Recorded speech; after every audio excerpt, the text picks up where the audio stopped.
Di area proyek pengerjaan instalasi pengolahan air limbah atau IPAL menimbulkan beragam reaksi, termasuk diantaranya dari Dinas Pendidikan dan Kebudayaan Kota Banda Aceh. Kepala Dinas Pendidikan dan Kebudayaan Kota Banda Aceh Syahridin mengatakan pihaknya sangat mendukung inisiatif peneliti untuk mendeteksi benda purbakala yang ada di area proyek IPAL Kampung Bande dan Kampung Jawa Kecamatan Kutaraja. Bahkan untuk mengetahui situs sejarah di IPAL, Dinas Pendidikan dan Kebudayaan bersama pemerintah kota telah menurunkan tim ahli pada tahun 2017. Namun dirinya masih penasaran dengan ditemukannya tembok seperti bangunan bawah tanah di proyek IPAL beberapa hari lalu. Menurut penelitian Georadar, tim ahli ITB, bangunan kuno tersebut merupakan tempat kerajaan Aceh. Soal dugaan adanya bangunan kuno dalam tanah, Syahridin minta segera diumumkan ke publik.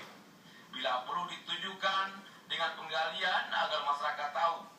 Walaupun dia tidak punya kewenangan dihentikan atau dilanjutkan proyek IPAL itu.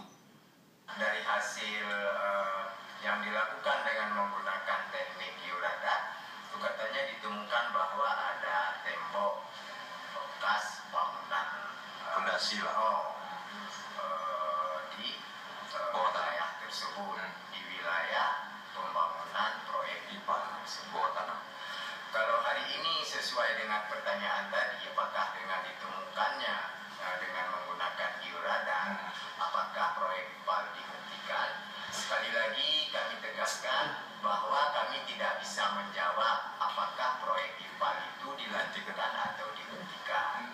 Tetapi bagi kami dari Dinas Pendidikan dan Kebudayaan Kota Banda Aceh, kalau memang ada temuan tersebut, yang kami inginkan adalah itu perlu kita buktikan atau bangunan itu perlu dilakukan penggalian supaya nyata bisa dilihat oleh semua masyarakat, oleh semua publik bahwa benar adanya. Kalau memang ada, saya pikir semua kita, wali kota, mungkin atas nama pemerintah Kota Banda Aceh saja itu akan ada program tindak lanjut.